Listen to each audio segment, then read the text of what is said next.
Ang intense ng mga kaganapan ngayon sa abot kamay na pangarap sapagkat magugulat ng sobra si Giselle sa mga sasabihin sa kanya ni Don Pepe tungkol kay Doc Carlos. Dito nga ay maswerteng magkakaroon ng malay si Don Pepe at maririnig nga nito ang binabalak na masama sa kanya ni Doc Carlos kaya naman ay agad niya itong sasabihin sa anak niyang si Giselle. Samantala ay makakahanap nga ang mga pulis ng mga ebidensya sa ginawang hideout nila Moira, at dito nga ay sasabihin nila kila Doc Robert at Giselle na malaking ebidensya daw ang medical equipments na ito, dahil sa mga fingerprints na nakalagay dito. Kaya naman ay takot na takot ang dalawang mag-inang sila Zoe at Moira dahil sa alam nilang malalaman na ng pulis na kanila ang mga fingerprints na nakalagay dito. Dahil nga sa sobrang panik ni Zoe ay tatawagan na naman nito ang ama niyang si Doc Carlos at ipapaalam niya nga ang mga sinabi ng pulis. Papakalmahin naman siya ni Doc Carlos at sasabihan niya si Zoe na wag na siyang magpanik at siya na nga daw ang bahala dito.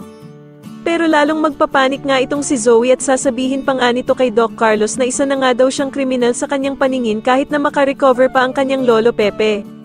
Samantala matapos nga ang naging matagumpay na operasyon nila Annalyn kay Don Pepe ay mapapansin nito na gumagalaw na ang daliri ng lolo Pepe niya.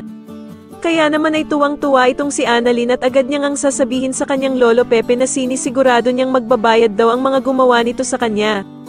Sa kabilang banda naman ay lalapitan ng mga pulis sila Moira at Zoe para daw imbitahan ito sa presinto.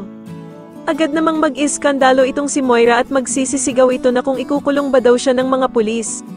Samantala ay pupuntahan naman ni Doc Carlos itong si Don Pepe at sasabihan niya nga ito na sana daw ay hindi niya nalaman ang mga sikreto nilang mag-ama na si Zoe.